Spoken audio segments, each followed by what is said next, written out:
जय श्री राधे। आप सभी को मेरा सादर वंदन प्रणाम। मैं आज इन 5 चीज़ों को बताने से इतर कुछ भी और कोई चर्चा नहीं करना चाहूँगा। मैं चाहता हूँ आज आपका ध्यान पूरी तरह से इन 5 चीज़ों पर ही हो और इन 5 का ही आप ध्यान रखें जो वास्तविकता में हमारे वर्तमान समय में, हमारे वर्तमान जीवन में हमारे व्यक्तित्व को खा रही हैं। हमारे व्यक्तित्व का विनाश करने के लिए ये वस्तुएं हमारे लिए विष के समान हो रही हैं। तो हमें इन 5 वस्तुओं से बचना है। किस प्रकार बचना है और ये 5 वस्तुएं क्या है, ये 5 चीज़ें क्या हैं जो हमारे लिए विष बन चुकी हैं, उनके विषय में हम थोड़ी सी देर चर्चा करें। सबसे प्रथम, मन की अस्थिरता, या एक शब्द में यूँ कह लो कि एकाग्रता का न होना। एकाग्रता हमारे जीवन में कितनी महत्वपूर्ण है ये सब आप जानते हो। तो जीवन में सर्वप्रथम जो 5 वस्तुओं की मैं बात कर रहा हूँ आपसे, उनमें एक है अस्थिरता, मन की अस्थिरता। उसके लिए आवश्यक है कि आपका मन एकाग्र हो। देखिए, आप अभी ये जो वीडियो देख रहे हो, आपको क्या लगता है आप ये पूरी 100% पूरी देखोगे? हाँ, संभवतः अगर आप रोज़ देखने वाले हो और आप इसका फल जानते हैं, आपको उसमें अच्छा लगता है, प्रसन्नता होती है, तो संभव है कि आप इसको पूरा देखोगे। परंतु 80% लोग, 70% व्यक्ति इसको अधूरा छोड़ देंगे, पूरा नहीं देखेंगे। क्यों? क्योंकि मन की एकाग्रता का न होना। हम आजकल के समय में किसी भी अगर कोई इन्फॉर्मेशन वाली कोई भी वस्तु हमें मिले या ऐसी वस्तु जहां हमें कुछ ज्ञान मिले, वहाँ हम पूरी तरह उसको नहीं देख पाते, हम ज़्यादा देर वहाँ नहीं रुकते। हमारे हृदय को चाहिए एंटरटेनमेंट, हमारे हृदय को चाहिए मनोरंजन। आपको पता है हमारे यहाँ शॉर्ट जो प्लेटफॉर्म बने हैं, शॉर्ट वीडियो के प्लेटफॉर्म, उनके बनने का कारण भी यही है। क्योंकि आप देखोगे कि आप जैसे टिकटॉक था, वो टिकटॉक बैन हुआ, उसके बाद में यूट्यूब ने अपना यूट्यूब शॉर्ट्स निकाला, फेसबुक ने इंस्टाग्राम रील निकाली। तो इस प्रकार से न जाने कितने ऐप्स उस प्रकार से बन गए। मैं आम जिंदगी की, आम आपके जीवन की, वर्तमान काल की बात कर रहा हूँ। उन सब के पीछे कारण क्या था? एक व्यक्ति की मानसिकता। हम 15 मिनट किसी भी एक अच्छी चर्चा को सुनने की बजाय 15-15 सेकंड की 10 वीडियो को देख करके मनोरंजित होना चाहते हैं। और इसलिए एक नए शब्द का आविष्कार हुआ, इन्फोटेनमेंट। इन्फॉर्मेशन भी है, साथ में एंटरटेनमेंट भी है। अब लोगों को इन्फॉर्मेशन में भी एंटरटेनमेंट चाहिए। मन की एकाग्रता, मैं चाहता हूं आप अपने मन की एकाग्रता का बहुत ध्यान रखें। आप जीवन में कोई भी कार्य कर रहे हैं, बिना एकाग्रता के, बिना पूरा ध्यान उस पर केंद्रित किए वो कार्य पूरी तरह सफल नहीं होता। हमें किसी भी कार्य को सफल करने के लिए, उसके लक्ष्य तक पहुंचने के लिए, उसमें आपको बहुत सारा प्रयास करना बहुत आवश्यक होता है। दूसरी एक वस्तु है मन इच्छित कामना की पूर्ति करना। सबसे बड़ी परेशानी है हमारे जीवन में कि हमारे मन में जो भी इच्छाएं उत्पन्न होती हैं, हम उनको पूरा करने के लिए लग जाते हैं। किन की बात कर रहा हूँ मैं? क्या मैं लक्ष्यों की बात कर रहा हूँ? नहीं। लक्ष्य बनाने का विचार जो है वो बुद्धि बनाती है। बुद्धि बताती है अगर हमारे लक्ष्य पूरे होंगे तो हम जीवन में एक सफलता पर पहुँच सकते हैं। मन की इच्छाएँ क्या होती है? मन प्रायशः बुद्धि के थोड़ा सा विपरीत चलता है और मन आपसे ऐसे कार्य करवाता है जिनमें आपको भविष्य में नुकसान हो, भविष्य में जिनसे आपको हानि होगी। ऐसे कार्य करने के लिए वो आपको प्रेरित करता है। थोड़ा सा भी अगर आप धन कमा लें तो उस धन को कहीं ना कहीं व्यर्थ के स्थान पर किसी अपने मानसिक संतुष्टि के लिए, थोड़ी सी प्रसन्नता के लिए, मन की इच्छाओं पूर्तियों के लिए मन चाहता है कि आप उसको व्यर्थ कर दें। आप थोड़ा सा पुण्य कमा लेते हैं तो पुनः मन आपके द्वारा कुछ ऐसी भावना आपके मन में भर देता है कि आप बहुत पुण्यशाली हो गए हैं, और आपके द्वारा कभी न कभी कुछ पाप कर्म ऐसे करवा देता है जिससे आपके आचरण भी बिगड़ जाते हैं। मन इच्छित वस्तुओं की पूर्ति करने पर कभी ध्यान न दें। मन बहुत कुछ मांगता है, बहुत कुछ चाहता है। मन की सब इच्छाएं पूर्ण न करें। प्रयास करें कि बुद्धि के द्वारा सोच विचार करके इस संसार में तभी कार्य करें। और मन को तो पूरी तरह हरिचरणों में लगाना पड़ता है। मन को पूरी तरह प्रभु के लिए छोड़ दें। संसार में जीना है तो बुद्धि का सदुपयोग करते हुए जिएं। आपके शरीर के लिए, आपके मन के लिए, आपकी आत्मा के लिए क्या उचित है और क्या अनुचित है, बुद्धि के द्वारा इसका पूरा पूरा सदुपयोग करें। तीसरा एक दुर्गुण है जो आज के समय में हम और आपको बहुत पीछे लेकर के जा रहा है, वो है आलस्य। और इस आलस्य के कई कारण हो सकते हैं। आलस्य हमें क्यों आता है और हम क्यों करते हैं, हर एक व्यक्ति का अपना आलस्य हो सकता है। जैसे कि आप प्रातःकाल उठते हैं, अब आपके पास आलस्य करने के लिए एक उपकरण है जिसका नाम मोबाइल है। आप सुबह उठते हैं और सबसे पहले आपके पास बहाना है कि समय देखना है, और समय देखने के साथ ही साथ फिर आप उसको अनलॉक करते हैं। अनलॉक करके आप उसमें देखने लग जाते हैं, बहुत सारे मैसेजेस आते हैं, बहुत सारे नोटिफिकेशंस आते हैं, आप उनको देखते हैं। कभी कभी विचार करता है चलो इनको प्रत्युत्तर भी दे दिया जाए, इनको रिप्लाई भी किया जाए। और इन सब चीज़ों में आपका ये उपकरण आपका सबसे ज़्यादा आपका जो अमूल्य समय है प्रातःकाल का, उसको नष्ट कर देता है।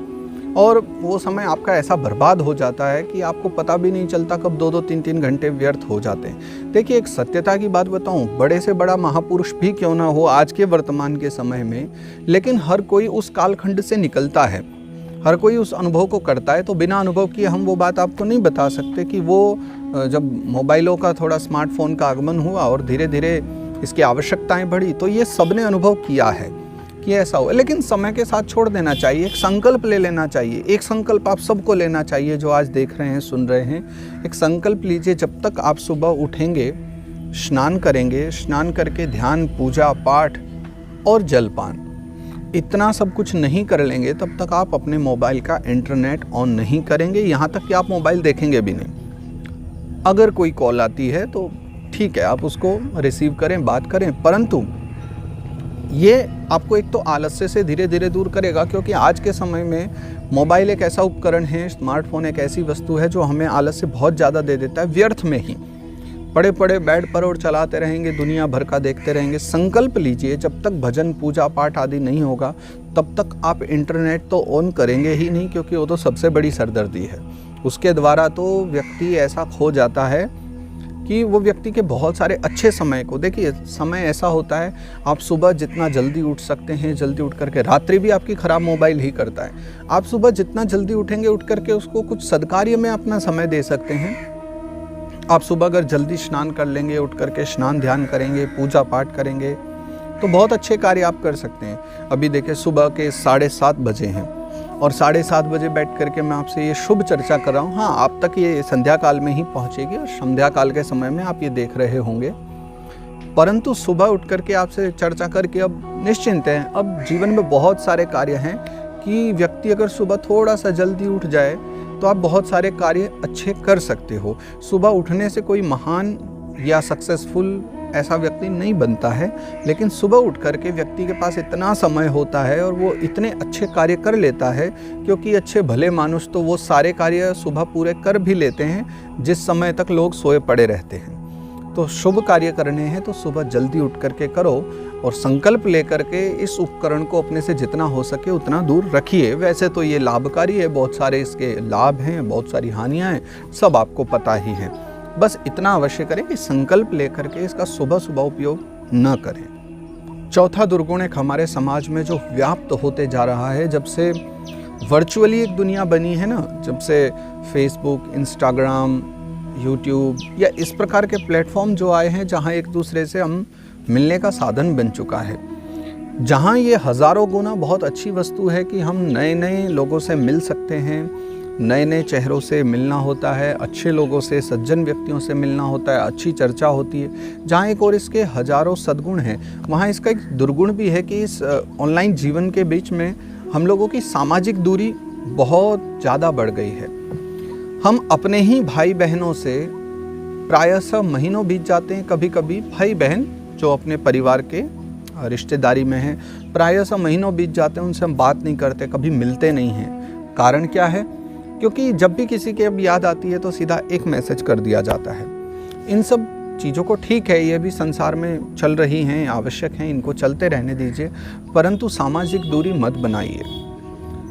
जब जब अवसर मिले जाकर के मिलिए, फेस टू फेस मिलिए, आमने सामने बैठ कर के बातचीत कीजिए, उससे बहुत ज़्यादा प्रेम बढ़ता है, बहुत ज़्यादा हृदय को प्रसन्नता होती है। भोजन ऑनलाइन हो गया है, कपड़े आप ऑनलाइन मंगा लेते हो, सामग्री ऑनलाइन मंगा लेते हो, घर से बाहर कब निकलोगे? घर से बाहर निकलिए, लोगों से मिलते रहिए, थोड़ी सी प्रकृति का आनंद लीजिए, आपने प्रायशः देखा होगा कि जब भी हम कुछ बात करते हैं, कुछ चर्चा करते हैं, तो प्रायशः मैं यहाँ गौशाला में बैठ कर के, क्योंकि ये मेरी प्रिय जगह है जहाँ वृक्ष हों, पेड़ पौधे हों। अगर आप फेसबुक पर भी देखेंगे थोड़ा सा स्क्रॉल करते हुए हमारे पेज को, तो उसमें आपको अधिकतम फ़ोटोज़ जो भी मिलेंगे वो सब कहीं ना कहीं प्रकृति के साथ ही मेरे मिलेंगे, क्योंकि मुझे प्रकृति से वो संबंध है, वो प्रेम है, क्योंकि ये हमारे जीवन में एक नवस्फूर्ति का उत्पादन करती है। ये एक ऐसी स्फूर्ति को जगाती है कि एक प्रेम को जगाती है जीवन के साथ में, प्रकृति के साथ में। एक ऐसा संबंध आप सबको बना लेना चाहिए। नवे लोगों से मिलते रहिए। मैं नहीं कह रहा आप यात्रा करते रहो, बाहर जाते रहो, परंतु बंद कमरे में जीवन जीना एक मानव के लिए तो सदुपयोगी नहीं हो सकता मेरे विचारों से। आपको लोगों से मिलते जुलते रहना चाहिए, समाज से मिलते रहना चाहिए। सामाजिक दूरी से आप दूर रहिए, सामाजिक दूरी मत बनाइए, सामाजिक प्रेम बनाइए, सौहार्द बनाइए। ये आपके जीवन के लिए उत्तम है। और पांचवा एक दुर्गुण है, उससे तो हमेशा बचते रहिए, वो है हमारी संकीर्ण मानसिकता। हमारी बहुत सोचने विचारने की बहुत छोटी सी क्षमता। अपनी क्षमता को बड़ा कर लीजिए, सोचने विचारने की क्षमता बड़ा कर लीजिए।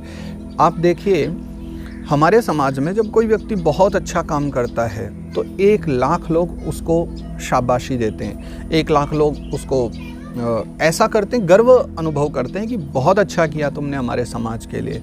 परंतु एक व्यक्ति जब गलत करता है तो लगभग 10 करोड़ लोग उसकी बुराई करते हैं। बड़ाई करने वालों की संख्या 1 लाख होगी, लेकिन बुराई करने की बात जब आएगी तो लगभग 10 करोड़ तक भी संख्या पहुंच सकती है। ये एक मानसिकता है सामान्य जीवन में कि हम किसी की सम्मान करते समय, किसी की बड़ाई करने में हम लोग बहुत सोच विचार करते हैं। 10 लोग बैठे हैं तो अगर किसी की बड़ाई करनी है, सम्मान करना है, तो निर्भय होकर के, निश्चिंत होकर के कीजिए। क्योंकि जब उस व्यक्ति को पता चलेगा कि मेरी बड़ाई इस व्यक्ति ने की थी फलां जगह पर बैठ करके, सोचिए उसके हृदय में आपके प्रति कितना सम्मान होगा, आपका उसके साथ कितना अच्छा प्रेम व्यवहार बनेगा। तो किसी अगर बड़ाई करनी है, प्रशंसा करनी है, सोचिए मत, निर्भय होकर के कीजिए। जो सद्गुण आपने उसके अंदर देखे हैं उसकी प्रशंसा कीजिए, बिल्कुल निश्चिंत होकर के कीजिए। लेकिन जहाँ बुराई करने का समय आए, अगर व्यक्ति ने कुछ गलत किया भी है तो प्रयास कीजिए कि उसकी बुराई बहुत कम से कम की जाए। बहुत आवश्यक है। और वास्तविकता में किसी ने कुछ गलत किया है तो उसका भले ही आप एक बार बोल दीजिए, लेकिन उसको बोलने का, कहने का भी तरीका होना चाहिए। संकीर्ण मानसिकता के साथ में जीवन न जिए, एक अच्छी बड़ी भावना के साथ में जीवन जिए। अपने विचारों को दिव्य रखें, बड़ा रखें, और उसके बाद आपका जीवन श्रेष्ठ होगा। आज बस इतना ही संक्षेप में, और इन 5 बातों का आप स्मरण रखें। हम पुनः शीघ्र ही मिलेंगे। और देखिए, आप जो पीछे देख रहे हैं ना, बार बार ये पूछ मार रही है, ये समझा रही हैं गौ माता हमें कि बहुत देर हो गई आपको चर्चा करते, अब इधर आ जाओ और हमें खुजा दो। तो थोड़ी सी अब इनकी सेवा कर लेते हैं और आपसे फिर पुनः मिलेंगे। आज 7 दिसंबर है, और अगर आज संध्या काल में आप ये देख पा रहे हैं 7 दिसंबर को, तो बहुत अच्छी बात है, क्योंकि राज्य सरकार यहाँ की इतनी महान है कि जब भी हमारे इस राज्य में कुछ होता है ना, तो वो सबसे पहले इंटरनेट का ही बटन दबाती है। तो आज भी यहाँ इंटरनेट बंद हो चुका है। अब हमारा तो फ़ोन बंद ही रहता है। हमने बताया ना कि जब तक सुबह सारे कार्य न हो जाएं, सुबह उठ के स्नान, ध्यान, पूजा पाठ, और उसके बाद फिर आपके लिए थोड़ी सी चर्चा हम नित्य यहाँ बैठ कर के प्रातःकाल करते हैं। तो अभी चर्चा करते हुए फिर हमने देखा था कि अभी एक मैसेज आया था कि इंटरनेट सेवा भी बंद है। अब कब तक के लिए बंद है पता नहीं, परंतु संभवतः अब देखो जो हरी इच्छा है। अगर आप देख रहे हैं तो मतलब व्यवस्था कुछ न कुछ कर ली गई है, और नहीं तो फिर आप इसको जब अगली सूचना मिलेगी कि इंटरनेट चालू होगा, उसके बिना भी सब भी अधूरा ही रहेगा। तो 8, 9, 10 जितनी भी तारीख को अब इंटरनेट खुलेगा तभी आप ये देख पा रहे होंगे, और प्रयास करेंगे अगर कुछ और व्यवस्था बनी तो आप आज 7 दिसंबर को ही ये देख रहे होंगे। मिलते हैं पुनः, और हमारी गौ माता की अब थोड़ी सी सेवा हो जाए। बहुत देर से नाराज़ हैं हमसे ये कि हम इनकी सेवा नहीं कर रहे हैं। तो शीघ्र मिलते हैं आपसे, पुनः मिलेंगे। तब तक के लिए आप सभी स्वस्थ रहें, आनंदित रहें, और हरि कृपा आप सब पर बनी रहे। इसी भावना के साथ मैं आप सभी को सादर प्रणाम करता हूँ। जय श्री राधे। थोड़ी देर रुक जाओ, फिर कुछ आते हैं ना, थोड़ी सी देर हो। ये माँ बेटे के पास ऐसी जगह हम बैठ गए हैं ना, ये देखो, इनको चैन नहीं पड़ता बिल्कुल भी। अपना भोजन पूरा कर लो, उसके बाद में फिर करते हैं ये सब। चल तुम भी खाओ, ये खाओ इसको।